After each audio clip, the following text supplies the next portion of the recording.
अर्चना की शादी को 5 साल हो चुके थे, पर अब तक उसकी कोई औलाद नहीं थी, जिस वजह से उसके साथ पवित्रा हमेशा उसे ताने देती। हालांकि अर्चना मोहल्ले वालों के ताने सुन लिया करती, पर जब पवित्रा उसे ताने दिया करती तो वो खुद को संभाल नहीं पाती। और ऐसे ही एक दिन जब पवित्रा सब्जी लेने के लिए अर्चना के साथ बाहर जाती है। हे भगवान, शाम के समय में हमने किस बांझ का मुंह देख लिया। अरे ये तो बेशर्म है, पर पता नहीं पवित्रा बहन को क्या हो गया है जो इस बांझ को अब तक अपने घर में रखी हुई है। अरे बहन, पवित्रा बहन की कोई गलती नहीं है। भूल गई कि इसके बेटे ने लव मैरिज करी है। इसका बेटा ही अपनी बीवी को नहीं छोड़ना चाहता होगा। आजकल के बच्चों का क्या है, उनके पास कहाँ है दिमाग कि अपनी संतान का होना कितना जरूरी होता है। मोहल्ले वालों की ऐसी बातें सुनकर पवित्रा जल उठती है और घर आते ही अर्चना को खड़ी खोटी सुनाने लगती है। देख रही है, आज सारी मोहल्ले की औरतें तेरी वजह से मुझे ताने दे रही हैं। पर माँ जी, अगर मैं माँ नहीं बन पा रही हूँ तो इसमें मेरा क्या कसूर। और वैसे भी शादी को 5 साल हो चुके, पर एक बार भी आपने मुझे डॉक्टर को नहीं दिखाने दिया। पता नहीं, शायद दवाई चलने से मैं गर्भवती हो जाऊँ और इस घर में खुशियाँ आ जाए। तेरे घर वालों ने तो हमें दहेज भर भर के दिया है ना, जो सारे पैसे मैं तुझे दे दूं। भूल गई क्या? तेरा पति सिर्फ महीने के 20,000 कमाता है और उस 20,000 में कैसे घर चलता है वो सिर्फ मैं ही जानती हूँ। और ऐसे में महारानी जी को डॉक्टर से महंगा इलाज करवाना है। अगर तुझे इतनी ही महंगे इलाज का शौक है तो किसी अमीर घर में शादी कर लेती ना। मेरे गरीब बेटे को क्यों फंसा अपने प्यार के जाल में? हाँ, पवित्रा अपनी बहू को खड़ी खोटी सुनाई रही होती है कि तभी वहाँ पवित्रा का बेटा राहुल आ जाता है और वह सारी बातें सुनकर अपनी माँ को फटकार लगाता है। माँ खबरदार, अगर आइंदा से आपने कभी भी अर्चना से इस तरह की बात की, माना कि मेरे पास इतना पैसा नहीं है कि मैं अर्चना का इलाज करवा सकूं, पर इसका मतलब ये नहीं कि आप मेरी बीवी को ताने दो। अगर मेरी बीवी या मैं बेऔलाद रहता हूँ तो मुझे इसमें कोई परेशानी नहीं है और आपको भी नहीं होनी चाहिए। राहुल की ऐसी बातें सुनकर पवित्रा तिल मिलाती हुई वहाँ से चली जाती है। अब ऐसे ही कुछ दिन बीत जाते हैं और एक दिन पवित्रा की बहन निशा उसके घर आती है। अरे जीजी, दादी नहीं बनना चाहती क्या? मेरे बेटे को ही देख लो। पिछले साल शादी हुई थी और इस साल मेरी बहू गर्भवती है। तुम्हारी बहू की शादी को 5 साल हो चुके हैं, लेकिन अभी तक उसकी गोदहारी नहीं हुई। अरे मेरी बहन, मैं तुझे क्या बताऊँ, मेरे घर में तो बांझ आ गई है ना जाने मेरे घर में बच्चों की किलकारियाँ कब गूंजेंगी। अरे जीजी, तुम्हारी बहू को बच्चा नहीं हो रहा तो तुम एक काम क्यों नहीं करती? ढोंगी बाबा के पास क्यों नहीं जाती? मैं भी अपनी बहू को वहाँ लेकर गई थी। देखो, 6 महीने के अंदर मुझे खुशखबरी मिल गई, मेरी बहू गर्भवती है। अब निशा के कहने पर पवित्रा भी अर्चना को अपने साथ ढोंगी बाबा के पास चलने को वो कहती है, पर अर्चना मना कर देती है। माँ जी, हमें किसी भी बाबा के पास जाने की कोई जरूरत नहीं। अब राहुल जी मेरा एक डॉक्टर से इलाज करवा रहे और डॉक्टर ने साफ साफ कहा है कि मैं माँ बन सकती हूँ और इसमें ज्यादा खर्चा भी नहीं आएगा।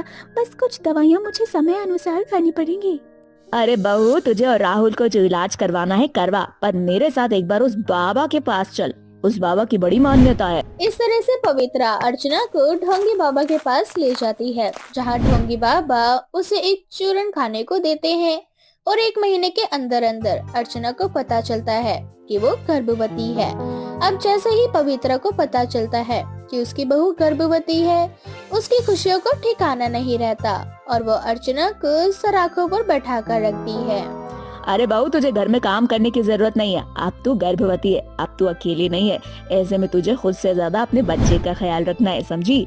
और राहुल को कह देना रात को वो तेरे लिए केसर और बादाम लेकर आ जाए। माँ जी, आप तो जानती है ना घर की आर्थिक स्थिति कैसी है। फिर ऐसे में भला राहुल जी से इतनी महंगी चीजें लाने के लिए कैसे बोलूं? और वैसे भी राहुल जी मेरा पूरा ख्याल रख रहे हैं। बहू, मैं तेरी सास हूँ, ना कि तू मेरी, समझी? और मुझे बच्चा दूध जैसा गोरा और तंदुरुस्त चाहिए। इसके लिए तुझे हर वो चीज खानी पड़ेगी जो मैं कहूँगी। पवित्रा के कहने पर राहुल वो हर एक चीज लाने की कोशिश करता है जो वो ला सके, पर गरीबी की वजह से अर्चना कुछ नहीं कहती और जो मिलता उसी में एडजस्ट करती। ऐसे ही एक दिन जीजी, मैं ना कहती थी कि उस बाबा के पास जाओगी तो तुम्हारी बहू बहुत जल्दी गर्भवती हो जाएगी। देखा, ढोंगी बाबा के चूरन का कमाल। निशा, तू बिल्कुल सही कह रही है। ये तो एकदम से चमत्कार हो गया। अरे जीजी, मैं क्या कह रही थी, तुम्हारे घर की आर्थिक स्थिति बिल्कुल भी ठीक नहीं है। फिर क्यों उधार लेकर अपनी बहू की जरूरतों को पूरा कर रही हो? बाबा के पास चली जाओ, वो तुम्हें एक चूरन देंगे। उस चूरन से तुम्हारी बहू का स्वस्थ बच्चा पैदा होगा। और तो और बाबा तुम्हें ये भी बता देंगे कि बहू के पेट में पल रहा बच्चा लड़का है या लड़की। अगर ऐसी बातें निशा तो मैं कल के कल अपनी बहू को ढोंगी बाबा के पास ले जाऊंगी। अब अगले दिन पवित्रा जबरदस्ती निशा को ढोंगी बाबा के पास ले जाती है, जहाँ ढोंगी बाबा अर्चना को देख पवित्रा से कहते हैं, बच्चा अभी तुम्हारी बहू का 6वां महीना चल रहा है, इसलिए हम नहीं बता सकते कि उसकी कोख में लड़का है या लड़की। इसके लिए तुम्हें अगले महीने आना होगा, पर हम तुम्हें ये चूर्ण दे रहे हैं। इस चूर्ण को गुनगुने पानी के साथ बहू को पिला देना, और याद रखना अपनी बहू को दिन में एक बार ही खाना देना, बाकी सारा काम चूरन करेगा। पर बाबा मुझे डॉक्टर ने कहा ऐसे में मैं पेट भर के खाना खाऊं। बस चुप कर जा, डॉक्टर का तो काम है लंबा चौड़ा बिल बनाने का। वैसे भी मेरी वजह से मेरा बेटा कर्ज में डूब चुका है और लंबा चौड़ा बिल नहीं बनवाना चाहती मैं। अगर 10 रुपए के चूरन से तेरा बच्चा स्वस्थ होता है तो उसमें हर्जी क्या है? और वैसे भी डॉक्टर तो ये भी नहीं बताता कि लड़का होगा या लड़की। कम से कम बाबा हमें ये तो बताएंगे कि तेरी कोख में लड़का है या लड़की। एक बार फिर अर्चना अपनी सास के सामने चुप हो जाती है और इसी तरह से 1 महीने और बीत जाते हैं। 1 महीने में अर्चना काफी कमजोर हो जाती है और पवित्रा अर्चना को बाबा के पास ले जाती है।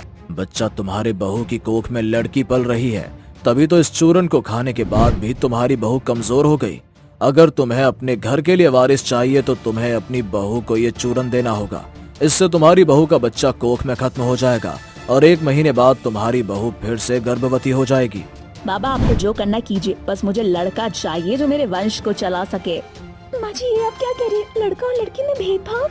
अरे बहू तू अभी नहीं समझेगी। अगर लड़की हुई तो खर्चे का घर होगा, उसकी शादी और दहेज का पैसा जोड़ना होगा, और हम इतने अमीर नहीं है समझी। पर अगर लड़का होगा तो हमारा वंश चलाएगा और घर की जिम्मेदारियां भी उठाएगा।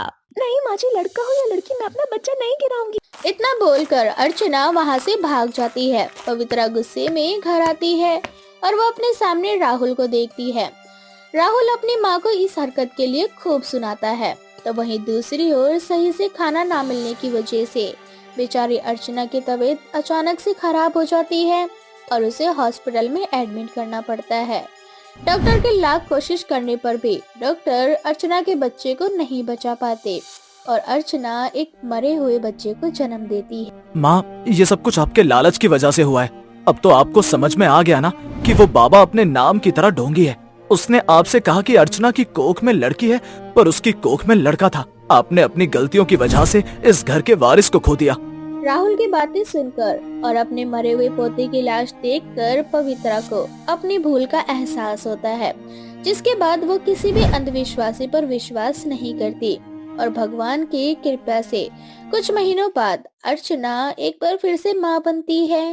अर्चना की शादी को 5 साल हो चुके थे, पर अब तक उसकी कोई औलाद नहीं थी, जिस वजह से उसके साथ पवित्रा हमेशा उसे ताने देती।